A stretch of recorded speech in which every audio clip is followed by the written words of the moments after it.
नमस्ते दोस्तों, आज हम बात करेंगे भाभी के लिए नियम सत्य घटना पे। ननंद रानी जो आपके ससुराल में चलता है वो यहाँ थोड़ी ना चलेगा। मानसी फटाफट रसोई में काम निपट रही थी। मम्मी जी और पापा जी के लिए खाना बना चुकी थी, बस अब रसोई की सफाई करने में लगी हुई थी। उसके बाद उसे तैयार भी होना था। आज उसे मनीष के साथ मूवी देखने जाना था। मनीष सुबह ही कह गया था कि शाम को काम से फ्री हो जाना, आज मूवी देखने जाएंगे और साथ ही डिनर भी बाहर ही करेंगे। बस हम दोनों और कोई नहीं। इसलिए फटाफट रसोई से फ्री हो रही थी। मन में उमंग भी कि आज पति के साथ अकेली मूवी देखने जाएगी और डिनर भी बाहर की ही करेगी। लेकिन साथ ही साथ एक डर भी था, कहीं लास्ट मोमेंट पर सासू माँ मना न कर दे। वह कई बार पहले भी ऐसा कर चुकी थी और इसमें सबसे बड़ा योगदान ननंद आरती का होता था। कहने को तो ननंद महज 25 साल की थी, लेकिन बड़े बुजुर्ग जैसी बातें करती थी और भाई भाभी के लिए नए नए नियम निकाल कर लाती थी। ननंद की और उसकी शादी में महज 7 दिन का फर्क था। ननंद की शादी पहले हुई थी और उसकी शादी 7 दिन बाद। खुद तो सारे मज़े लेती थी जिंदगी के, लेकिन भाई भाभी के लिए नए नए नियम निकाल कर लाती थी। कितने अरमान थे शादी के बाद पति के साथ बाहर घूमने जाएगी। दोनों ने शादी से पहले ही डिसाइड कर लिया था कि शादी के बाद मनाली जाकर आएंगे, पर ननंद ने उड़ागा लगा दिया। खुद तो शादी के बाद हनीमून पर शिमला जाकर आ गई, लेकिन जब भाई भाभी की बात आई तो यह कहकर टांग अड़ा दी, ये तो आजकल के सोचले है, वो तो मेरे ससुराल वालों ने मुझे भेज दिया, वरना मैं तो कभी न जाती। उसकी बात सुनकर मम्मी जी ने जाने से मना ही कर दिया। खैर अभी काम से फ्री होकर बाहर आई थी कि इतने में ननंद आरती दीदी अचानक बिन बादल बरसात की तरह घर आ गई। हे भगवान, जिसका डर था वही हुआ। इसे भी अभी आना था। अब इसे पता चल कि मैं मूवी देखने जा रही हूँ तो ये बेवजह अपनी टांग अड़ा देगी।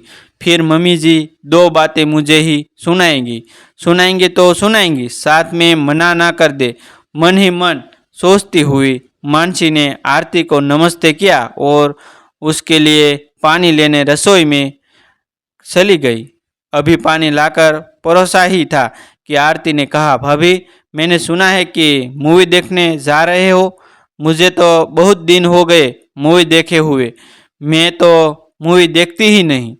आजकल की मूवी किसी काम की नहीं होती है।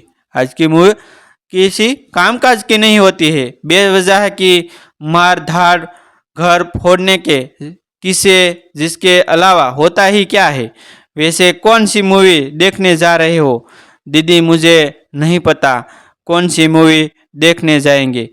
इन्होंने टिकट बुक करवाया है, मानसी ने कहा और अंदर जाने लगी। अरे ऐसे कैसे आपको पता नहीं? आपने भी तो कुछ साल ही दी ही होगी और मम्मी बता रही थी कि उसके बाद आप डिनर भी बाहर ही करेंगे आओगे। भाई बाहर का खाना आजकल हेल्दी नहीं होता।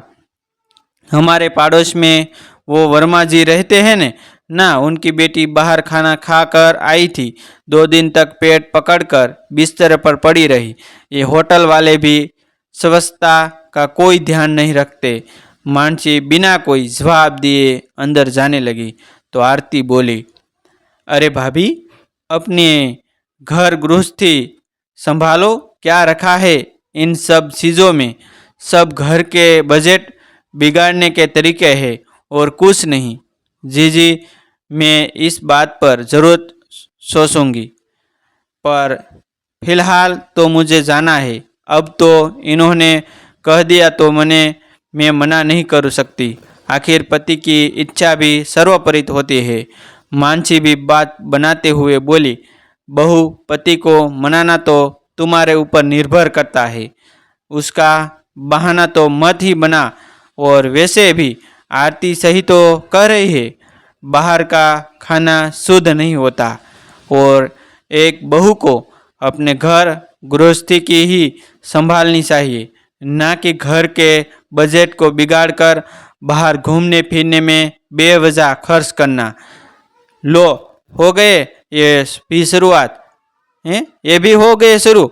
हे भगवान, कहीं इनकार न कर दे। मानसी मन ही मन सोचते हुए बोली, पर मम्मी जी, कुछ चीज़ें अपनी खुशी के लिए भी तो जाती है ने, की जाती है ने। जैसे दीदी को बाहर घूमना फिरना पसंद नहीं है, लेकिन ससुराल वालों के कहने पर हनीमून तक जाकर आ गई। जीजाजी को वीकेंड पर बाहर घूमना फिरना पसंद है। जीजी उनका मन रखने के लिए उनके साथ जाती है, बाहर का खाना भी खा कर आती है।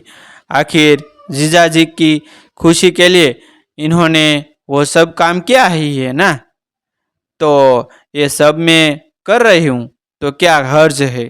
भाभी, कहाँ आप मेरी बराबरी कर रही हो। जो मेरे ससुराल में होता है, ज़रूरी तो नहीं है कि वो आप भी करो। अरे, एक आदर्श बहू वह होती है, एक आदर्श बहू वो होती है जो आरती के बोलते ही मानसी उसकी बात काटते हुए बोली, दीदी, मुझे आदर्श बहू बनाने का शौक नहीं है। और दीदी, जो आपके ससुराल में होता है वो ज़रूरी तो नहीं है कि हमारे घर में भी वो ही हो। जिस तरह जो आपको पसंद नहीं है, ज़रूरी तो नहीं है कि वो मुझे भी नापसंद हो। मुझे तो बाहर जाकर मूवीज़ देखना, खाना खाना, घूमना फिरना, ये सब चीज़ें पसंद है। और इतनी मुझे में भी समझ है कि मैं ये सब अपने घर के बजट में करूं। पर भाभी, ये सब तो एक उम्र तक ही अच्छा लगता है। अब तो आपकी शादी हो चुकी है, आपकी प्राथमिकता पहले घर है। माफ़ करना दीदी, मेरी उम्र भी 25 साल ही है। आपकी और मेरी उम्र में फ़र्क नहीं है, पर फ़र्क बस इतना है कि आप उम्र से पहले बूढ़ी हो चुकी है और मुझे अभी बूढ़े होने का शौक़ नहीं है, समझी। मुझे मूवीज़ इतनी पसंद है कि मैं 60-70 की भी हो जाऊंगी तो भी मूवी देखने ज़रूर जाऊंगी, क्योंकि मेरे लिए उम्र एक नंबर है और कुछ नहीं। ननंद भाभी में बढ़ती बहस को देखकर सासू माँ बीच में बोली, बहू, बस कर, तुझे जाना नहीं है क्या? जा जाकर तैयार हो। और आरती, ये दोनों मूवी देखने ही तो जा रहे, क्यों बेवजह बहस कर रही है। सासू माँ के कहते ही मानसी तैयार होने चली गई। पीछे से आरती बोली, उसकी ननंद थी, क्या मम्मी, आप भाभी को रोके नहीं सकती थी? उल्टा मुझे ही उनके सामने कह रही हो। बेटा, बहस को बढ़ावा क्यों दे रही हो? आज वो आमने सामने हो रही थी, कल को मुंह तोड़कर बात करेगी तो तू ससुराल चली जाएगी। बेवजह मेरे घर की शांति भंग हो जाएगी। बेहतर यह है कि हमारे घर में शांति रहने दे। आखिर सासू माँ के समझाने पर आरती चुप हो गई। और ऐसे न्यू जीवन उपयोगी वीडियो देखने के लिए हमारे चैनल आप सब्सक्राइब कर लीजिए। जो आपको जीवन में कुछ नया करने के लिए हमारा चैनल आपको अवश्य प्रेरित करता रहेगा। थैंक यू दोस्तों, हम भी मिलते हैं एक न्यू स्टोरी लेकर, एक न्यू स्टोरी के साथ, एक न्यू वीडियो के साथ। तब तक बने रहे हमारी चैनल के साथ। थैंक यू दोस्तों।